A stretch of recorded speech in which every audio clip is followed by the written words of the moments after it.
ಫೋನ್ನ charger special ಆಗಿ ಪ್ರತಿಯೊಬ್ರು ಯೂಸ್ ಮಾಡ್ತಾ ಇರ್ತಾರೆ. ಪ್ರತಿಯೊಬ್ಬರಿಗೂ ಈ ಒಂದು ವಿಡಿಯೋನ ಮಸ್ಟ್ ಅಂಡ್ ಶುಡ್ ಆಗಿ ಶೇರ್ ಮಾಡಿ. ಯಾಕಂದ್ರೆ ರೀಸೆಂಟ್ ಆಗಿ ಇವಾಗ ತಾನೇ ಅಪ್ಡೇಟ್ ಬಂದಿರೋ ಪ್ರಕಾರ ಸುಮಾರು ಜನ ಫೋನ್ನ ಚಾರ್ಜ್ ಮಾಡ್ತಾ ಇರ್ತಾರೆ. ಸಾಕೆಟಲ್ಲಿ ಹಾಕಿ ಫೋನ್ನ ಚಾರ್ಜ್ ಮಾಡಿ ಆದ್ಮೇಲ್ಗಡೆ ಚಾರ್ಜರ್ ರಿಮೂವ್ ಮಾಡಿ ಆ ಒಂದು ಸಾಕೆಟ್ನ ಬಟನ್ ಕೂಡ ಆಫ್ ಮಾಡಲ್ಲ, ಹಾಗೆ ಆ ಒಂದು ಚಾರ್ಜರ್ ಸಾಕೆಟ್ನ ಸ್ವಿಚ್ ಬೋರ್ಡಿಂದ ರಿಮೂವ್ ಕೂಡ ಮಾಡೋಂಗಿಲ್ಲ.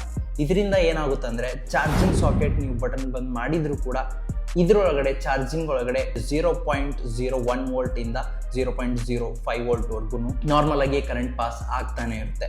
ಸೊ ನಮ್ಗೆ ಗೊತ್ತಿರೋ ನಾಲೆಜ್ ಪ್ರಕಾರ ಇದರಿಂದ ಏನಾಗುತ್ತಂದರೆ ಫೋನ್ ಚಾರ್ಜಿಂಗ್ ಅಲ್ಲೇ ನೀವು ಪ್ಲಗ್ ಆದ್ಮೇಲ್ಗಡೆ ಫೋನ್ನ ಒಂದು ಕಾಂಪೋನೆಂಟ್ಸ್ ಇರ್ತಾವಲ್ಲ, ಅವು ಬರ್ತಾ ಹೀಟ್ ಆಗಿ ಏನಾಗ್ತಾವಂದರೆ ಫೋನ್ ಚಾರ್ಜರ್ ಕೂಡ ಡ್ಯಾಮೇಜ್ ಆಗೋ ಚಾನ್ಸಸ್ ಇರುತ್ತೆ, ಹಾಗೇನೆ ಫೋನ್ ಬ್ಲಾಸ್ಟ್ ಆಗೋ ಚಾನ್ಸಸ್ ಇರುತ್ತೆ.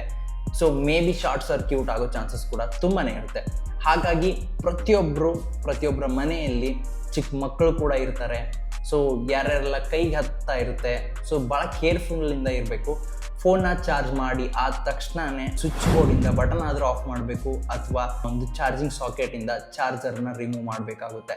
ಸೊ ಮಸ್ಟ್ ಆ್ಯಂಡ್ ಶುಡ್ ಆಗಿ ಈ ಒಂದು ವಿಡಿಯೋನ ಪ್ರತಿಯೊಬ್ಬರಿಗೂ ಶೇರ್ ಮಾಡಿ. ಸೊ ಪ್ರತಿಯೊಬ್ಬರಿಗೂ ಕೂಡ ಅವೇರ್ ಮಾಡೋಣ ಅಂತ ಹೇಳ್ಬಿಟ್ಟು ನಾನು ಇಷ್ಟಪಡ್ತೀನಿ. ಸೊ ಈ ವಿಡಿಯೋನ ತಪ್ಪದೇನೆ ಶೇರ್ ಮಾಡಿ. Thank you.